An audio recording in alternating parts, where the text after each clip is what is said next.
The report was called In the Frame, and it was a study on UK media coverage of UK drone targeted killing.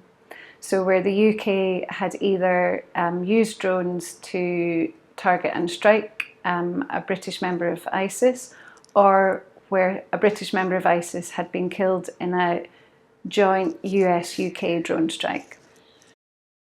The report wasn't intended to look just at the media coverage per se, but really to look at how the government, the UK government, communicated its use of armed drones and targeted killing, and how that was reported in the media. One of the issues, or one of the reasons that we undertook this study, is because the UK government have never revealed their policy and their practice of targeted killing, although obviously they have engaged in it both within declared conflicts and outside of declared areas of conflict. When Rayed Khan was killed by the RAF in a drone strike in 2015,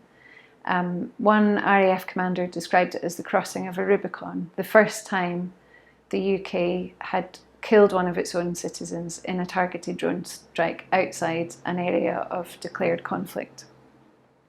And that is a hugely significant legal issue and ethical issue. But legally speaking, it's very difficult to be 100% certain that that could ever be legal. Since 2015, there have been two investigations by parliamentarians, one by the Intelligence and Security Committee, which is privileged to many documents and information that other parliamentarians are not, and another by the Human Rights Select Committee. However, neither of those committees were satisfied with the information that was given to them by the then government about this killing, about how the decisions were taken, what information the decisions were based on, who has final responsibility, and whether that decision to strike a British citizen in Syria, in an area that the UK was not at war, whether that was legal or was a violation of international law and human rights law. Those facts are still unknown. However, it did mean that the UK had crossed into that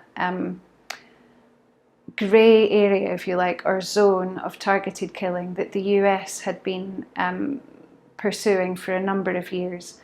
in a number of countries where it's not at war, so Pakistan, Somalia, Yemen, to name a few, where the US has killed thousands of militants and potentially civilians in those areas. Whether it continues to follow the US in that direction is unknown. What the UK government's procedures around that are, how it holds itself accountable to international law and to UK law is unknown. There's so many unknowns, and as we reach a point where we're 5 years on from that killing, these questions are still unanswered, but the issue is still as significant as it was then.